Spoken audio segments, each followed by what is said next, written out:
Salut tout le monde. J'ai promis de répondre à cette sœur qui m'a posé la question aujourd'hui en privé. Donc je vais lui répondre dans cette vidéo. Donc elle dit: Salam mon frère, je suis tombé sur ta vidéo à propos de la double shahada.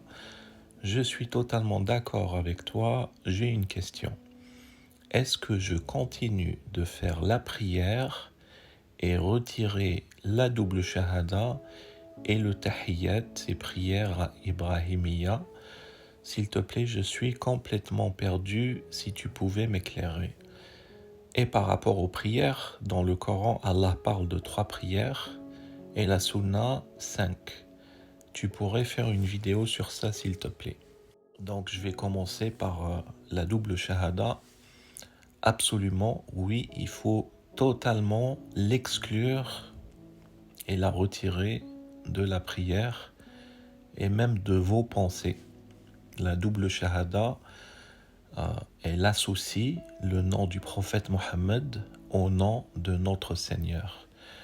C'est une bid'a et c'est une innovation et c'est une perversité qui va vous pousser à avoir dans votre cerveau systématiquement le nom de notre Seigneur associé à son serviteur.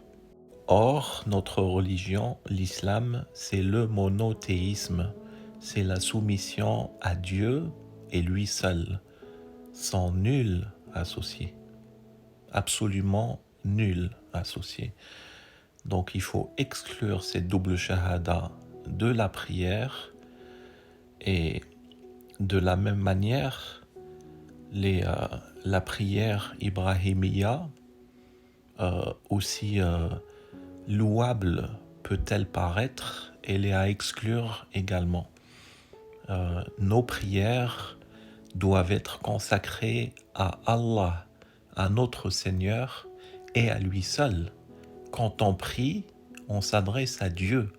C'est une relation personnelle où on communique avec notre Seigneur. On n'a pas à invoquer ni Mohammed, ni Jésus, ni Moïse, ni Ibrahim. Peu importe la raison. À la limite, si vous avez un proche qui est malade et que quand vous vous adressez à Dieu, vous lui demandez de le bénir ou de le protéger ou de le guérir, ça oui. Mais tout le temps répéter les mêmes choses, à dire faire la salade sur Ibrahim ou sur Mohammed, etc., ça n'a strictement aucune importance. Ça n'a strictement aucune importance. C'est pas le lieu. Quand on fait la prière, c'est pour s'adresser à notre Seigneur. C'est pas pour lui dire oh mon Seigneur, bénis Ibrahim ou bénis un tel. Allah les a bénis déjà. C'est ses messagers. Allah les a guidés déjà. Il n'a pas besoin de les guider plus. Leur vie est terminée et leur sort est déjà scellé. Donc Allah n'a pas besoin de guider des gens qu'il a déjà guidés. Et vous n'avez pas besoin de chercher à faire des douas ou invoquer des gens que vous ne connaissez pas, qui étaient des messagers d'Allah. Ça, c'est une distraction. Elle vous empêche. C'est une distraction qui vous empêche de vous adresser à votre Seigneur et de n'invoquer que votre Seigneur. Parce que c'est ça ce que recherche Shaitan. Shaitan, il cherche par tout moyen de vous polluer l'esprit pour invoquer d'autres personnes que Allah, pour que vous ne soyez pas focalisés sur votre Seigneur. Il cherche à vous distraire. Vous n'avez pas à faire de double shahada, vous n'avez pas à citer le nom de Mohammed. C'est le messager d'Allah, mais Jésus aussi c'est le messager d'Allah. Moïse aussi c'est le messager d'Allah. Et Allah connaît votre cœur. Il sait ce qu'il y a au fond de votre cœur. On n'avait pas besoin de lui répéter Wa Muhammadun Rasulullah. On le sait, il le sait. Votre Seigneur le sait. La religion, c'est le rappel d'Allah. Allah, il vous a pas demandé de lui rappeler que Mohammed est son messager ou que Ibrahim est son messager. Il le sait. Et regardez la sourate 63, verset 1, quand il parle des hypocrites qui viennent attester de Mohammed. Qu'est-ce que Allah nous dit? Le verset dit, Allah connaît qui est son messager. Il connaît qui est son messager. Il connaît tous ses messagers. Donc il n'a pas besoin que vous allez le lui répéter. Donc la religion, c'est le rappel d'Allah. Et Shaitan, qu'est-ce qu'il fait? Iblis, le grand trompeur, il cherche par tout moyen, en mélangeant du vrai avec du faux, à vous détourner de votre Seigneur. Pour que vous ne... Allah, qu'est-ce qu'il nous dit dans le Coran? Dirigez-vous dans la religion en étant soumis à Dieu et à lui seul. C'est-à-dire votre religion doit être exclusivement dédiée à lui. Les prières doivent être exclusivement dédiées à Dieu. Pareil, les mosquées, il y a un autre verset.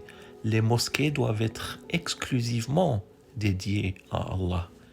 Regardez aujourd'hui dans les mosquées.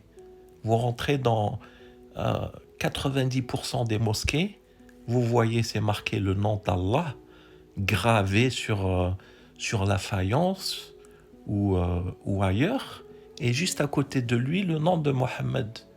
Vous voyez jusqu'où l'association est partie?